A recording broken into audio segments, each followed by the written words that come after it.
Today, I'm going to be discussing my first impressions and thoughts in regards to the PC beta of Diablo Immoral. To start off with, I streamed my very first impressions for about 3 hours here on YouTube, and if you want to check out the VOD, it'll still be up on my channel. After that, I needed to have dinner, so I decided to do the best thing I could, which was make myself a frozen pizza since I had a lot of video editing and gameplay to get through, and I didn't really have time to cook. I added some red pepper flakes for a little bit of spice, mushrooms, because they're awesome, olives, since let's be honest, it's not a pizza if it doesn't have olives on it, and then some roasted red pepper for a hint of sweetness. I then put it in the oven, and by the time I got back, my character had finished autopathing to his next quest location. See, this game is much like the intro to my video. You came in expecting my thoughts on a new game, likely with a cynical, one might even say sarcastic tone to it, and instead, you got a story about pizza.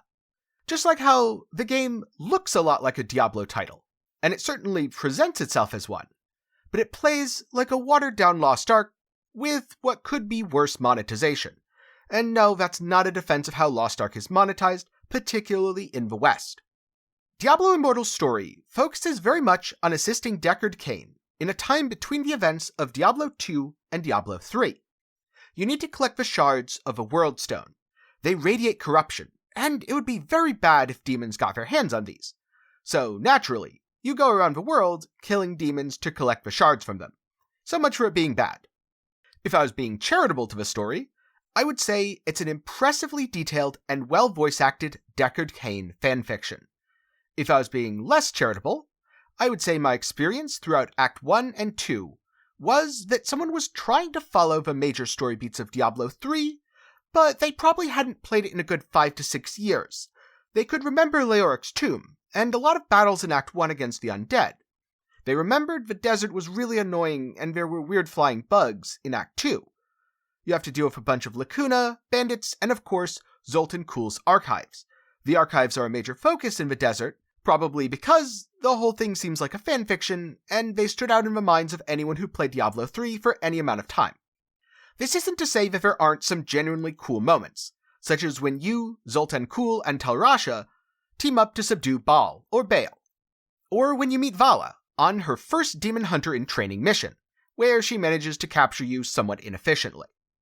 But these small nods to the franchise don't really do it for me. It doesn't make it feel like Immortal has a well-focused narrative.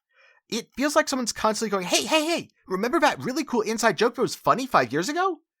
I do too! And then they start laughing, but at this point, it's just kinda cringe. So ultimately, Immortal's story felt less like an expansion of the Diablo universe, and more like a tale written by an outsider to the world of Diablo. And let's get into that world a little bit more. Now, space in a game's world is incredibly important. A game developer can use distance and space to enhance the immersion and the narrative. If your world has a lot of large open spaces, they should ideally be densely packed with content. This would encourage exploration. You get to move off the beaten path, look around, you'll come across a side quest, discover an NPC's backstory, or fight a dangerous enemy for some epic loot. If you ever played Witcher 3 and got so lost in White Orchard that you thought it was the game's entire world, you'll know exactly what I mean. But Immortal is optimized for teleporting around, and you have autopathing, so there's not really any reason to explore the world, and even if you do, there's only a couple of minor treasure chests for you to find, along with a few secret dungeons that were ultimately pretty disappointing but a good source of jewels. Now, another good reason to design a large world might be to give players a way to spread out without competing with each other for resources, something you'll see a lot in sandbox MMOs. But again, Diablo Immortal doesn't really have this resource competition, unless you count competing for bugged mobs, which have an absurdly long spawn rate, but there's a bounty for it, so you need to do it. So why is the world so big? Well, Blizzard promised this would be the largest Diablo experience ever, so why not make a huge empty world, fill it with a bunch of space, and let people teleport or autopath around to skip it. You get to have your cake and eat it too. Except for the fact that the world is still empty, and it feels like a broken promise. When it comes to broken promises, this isn't the first, and it might even be the least consequential. Before I get into that, a quick reminder that if you've been enjoying the video, please do leave a like as that really helps me out in the YouTube algorithm. Then let me know what you'd like to see from Diablo 4. What does a good modern entry to the Diablo series look like? Certainly not like Immortal. But I'd love to hear your thoughts down in the comments. A special thanks to my patrons and YouTube channel members for continuing to support the channel and letting me try terrible games like this one. But for now, let's get back to talking about broken promises. Because the biggest and most irritating broken promise was that Immortal was going to be a good experience on PC. At least as of the launch of a PC beta, the experience has been far from good. When you think mobile port on PC, you might think Genshin Impact, a game that plays quite well, even if the multiplayer is a bit jank. But in Immortal, mobile port to PC means they barely put in any effort. Most menus cannot be manipulated with a mouse scroll wheel. Instead, you have to click and drag, if you even realize that you can click and drag. A lot of the dungeon entrances are incredibly strange. You'd think you might walk up to it, and you'll automatically be teleported into the loading area for the next zone. And in some cases, that's exactly how it works. In others, such as dungeons, you'd be very wrong. You have to click on the entrance, but the entrance's hitbox is this strange invisible point about a foot in front of a glowy portal.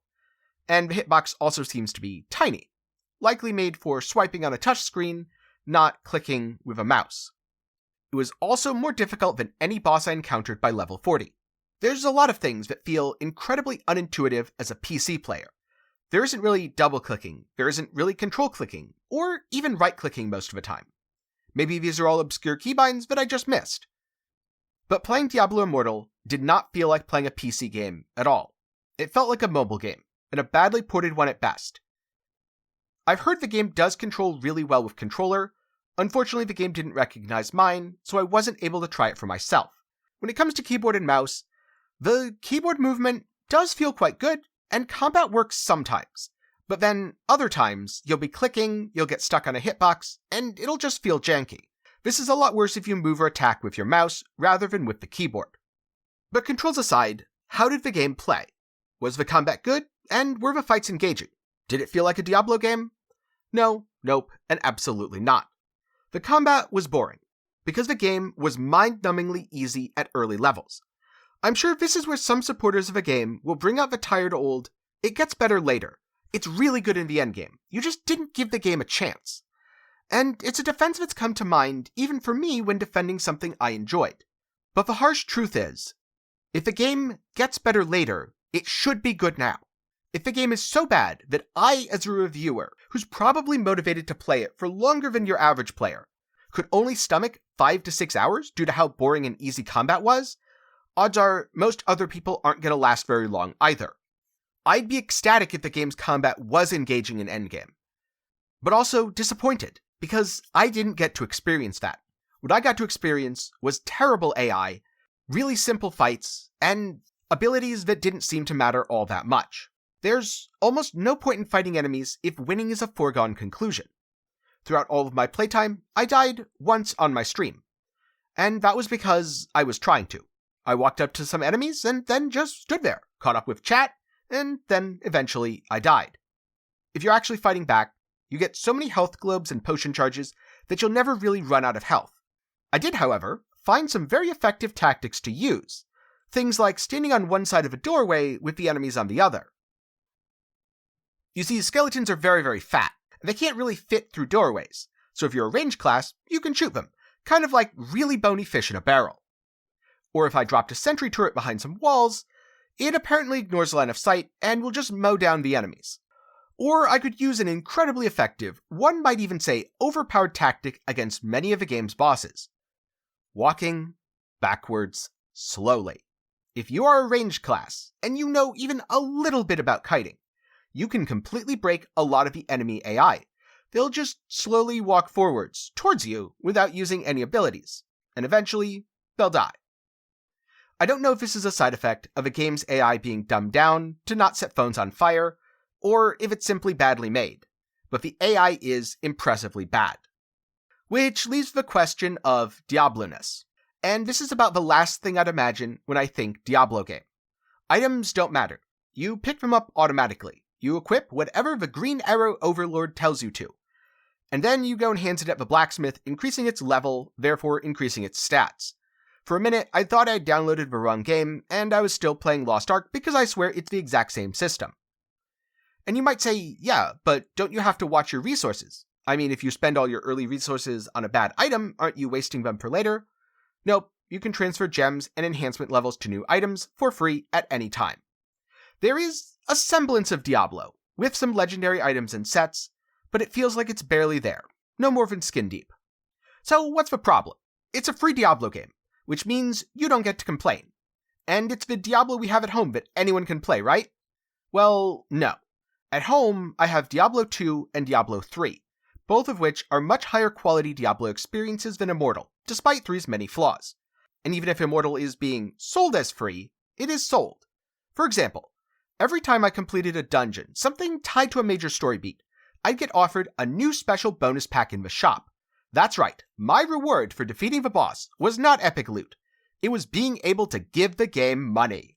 The first pack was $1, and offered an amazing 800% value for a bunch of cash shop items that I had no idea what they did, since they hadn't been introduced to me. Then the next one was still $1, but only offered 570% value. This is where something a little bit disturbing happens. The price keeps going up, and the value it offers keeps going down. If I'm looking at numbers alone, well, I think by the time I killed the final boss, instead of getting a 1,000,000% value pack for a penny, I'd instead be paying $20 for a 102% value pack. Not that those numbers really seem to mean very much. Diablo Immortal is monetized in true mobile game fashion, which is to say, everything's for sale. And they are trying to bait as many whales as possible into spending thousands a month. In Fate Grand Order, you can spend your money to roll random legendary heroes who all happen to be anime girls, missing most of their clothes. In Diablo Immortal, you can spend thousands to roll random legendary gems with higher star ratings. And then you can roll to make them better to add more stars.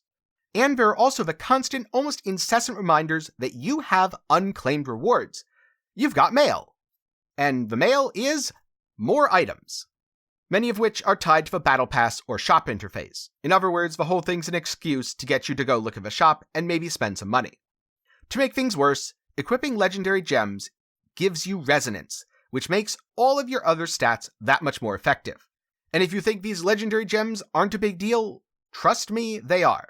If you want to know more about just how bad the game's monetization is, along with some detailed and horrifying calculations of just how much you'd have to spend to max out a character, then I suggest checking out Greg2G, or a short video that Bellular made summarizing a lot of his research.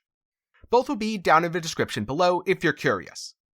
It's with this monetization that Immoral shows its true colors. Every aspect of a game is designed to push you to the shop or make your experience worse until you do go to that shop. From easy enemies, which I'm sure will suddenly get much harder to create an artificial wall when you hit endgame, since the game does absolutely nothing to prepare you for the difficulty spike. Or the gear that makes you care more about numbers going up than finding or crafting yourself an amazing one-of-a-kind piece with its own backstory. And of course, the PvP, where you can pay to show the world you're better than other people at leaderboards, because I'm sure everyone cares about leaderboards. If you're just playing to experience the story or the lore, will you be able to do so without putting in a dime?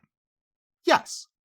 But if you want to take the game seriously and push into endgame, or compete in PvP, you're going to have to spend hundreds, if not thousands.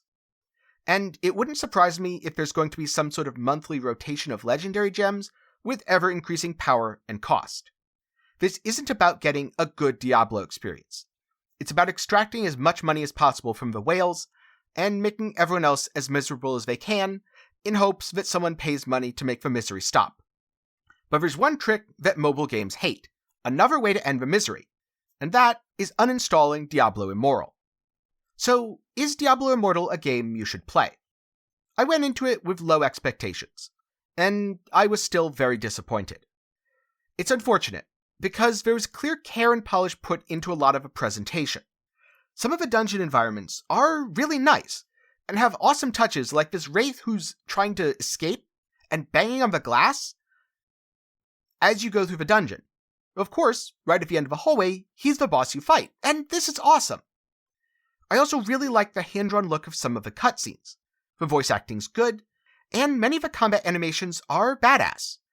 Admittedly, some others like Strafe look like stop-motion T-posing. but you can't win them all.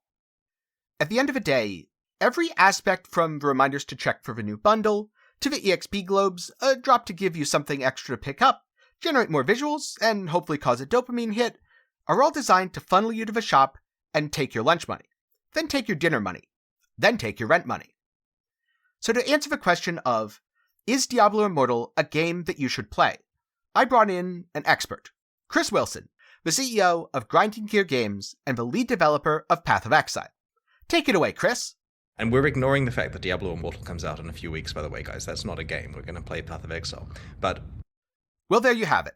Diablo Immortal is not a game, and I don't think it's worth your time, even if it is technically free. Because sometimes when something's free, what it really means is the price is way higher than you were expecting, or would be willing to pay if told up front. But if you've jumped in and given the game a shot, what do you think so far?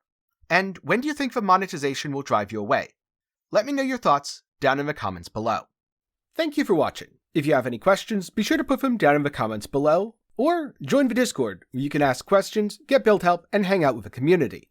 A special thanks to my patrons and YouTube channel members. They're awesome, and they get to show it by having their name on screen in the credits of all my videos. So if you want to see your name here, be sure to check the link in the description. For more general gaming content, check out my second channel, 10 Gaming Thoughts, and if you want a water bottle or a cool shirt, I have a link to my official merch shop in the description. I hope you learned something today, and I hope to see you again sometime soon.